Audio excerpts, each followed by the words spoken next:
I started my DIY office makeover back in August 2017, and I'm so stoked to be able to share with you today my completed DIY office makeover with some tips and tricks in the thought process that went into this space. I was really loving the direction to which this space was going until I got this little futon delivered, and it just completely sent me on a new path. The first thing that really bothered me once the couch was in its place was how crammed my space became, and that was because the gallery wall was overflowing onto where the couch lived. So I instantly decided to take everything off the wall, that way my mind didn't explode trying to find a solution to keep that. I decided just to go back to a blank canvas. I knew that I wanted to keep this very simple, clean, and even, so I bought 6 16 by 20 frames from Joann's, and then I got a frame mat that was just a plain white with an 8 by 10 opening. Because I just purchased all these prints that you see on this wall currently, I didn't want to spend more money on new artwork, so I decided to take some photos of Callie myself, edit them into black and white, get them printed, and just shove them in the frames, and it actually came out really rad.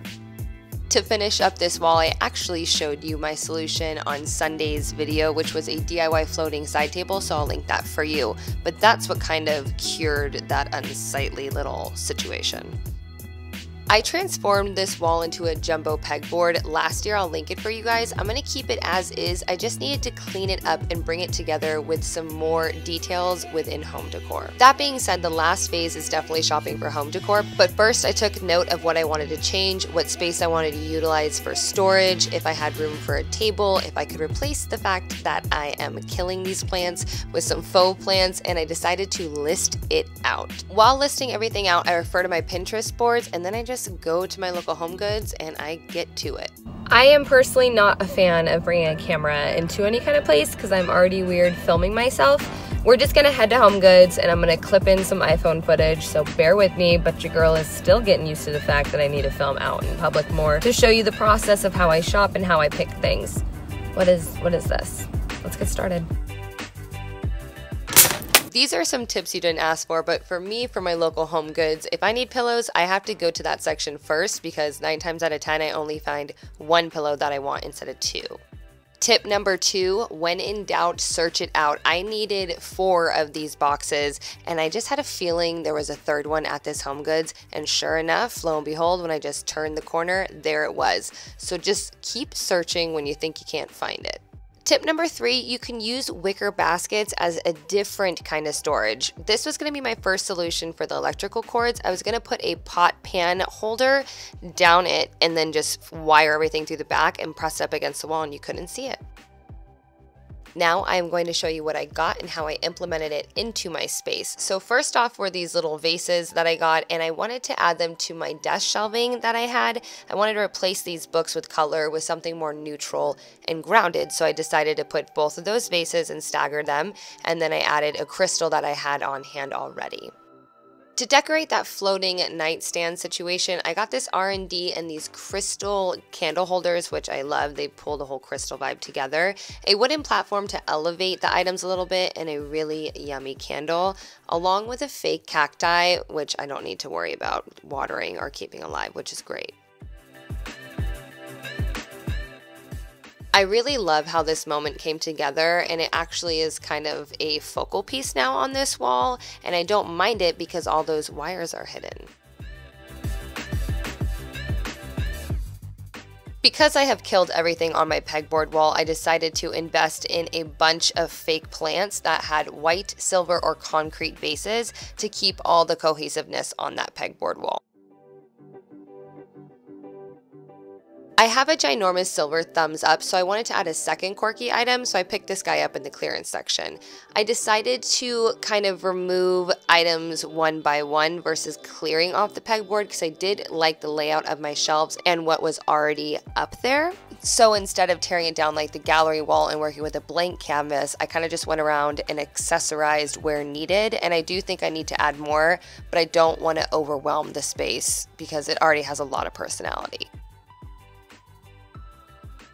I actually needed 4 of these decorative boxes. My search continues. I've been to like every HomeGoods in my area and nobody has it, but I slid them under the couch. I'm not gonna let it bother me. I'm just gonna keep searching. We're moving on to pillows. I added some faux fur pillows from Target and then the textured ones from HomeGoods on top of it, and then that DIY bench that I recreated from a homemade modern tutorial because that's gonna tie in that crispy white from the HomeGoods pillows. I also put together this little basket on top of the bench because the bench looks so plain to me, and it was just some of my DIY incense holders, crystals, other candles, and knickknacks. If you guys want to see how I created this Zen zone inspired by my friend Tamara, let me know in the poll above and I'll get on that.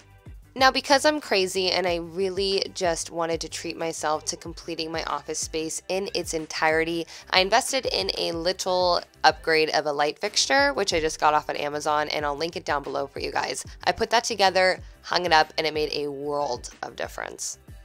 I DIY'd this and I did like the concept of it. I never really liked the final product, so I wanted to replace that with a mirror because that's going to really open up the space with all this stuff we got going on the walls.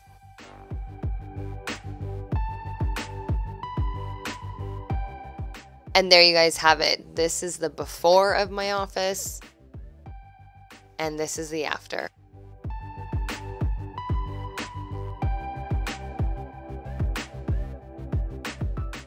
I hope that you guys enjoyed my DIY office makeover. I am super pumped on the outcome of it, and I now cannot get Paul out of this room. I can't get the mini human out of it, nor can I get my dog. I know that not everybody can transform a space entirely like this. I couldn't. It literally took me over 2 years to get to this point for my office space, so keep that in mind. It's a process. Maybe you can't overhaul a space the way you want to right now. Adding your personality by those little quirky items like that dog that I showed you earlier, or even a framed piece of art that you did yourself, that's what makes a space and makes your vibe.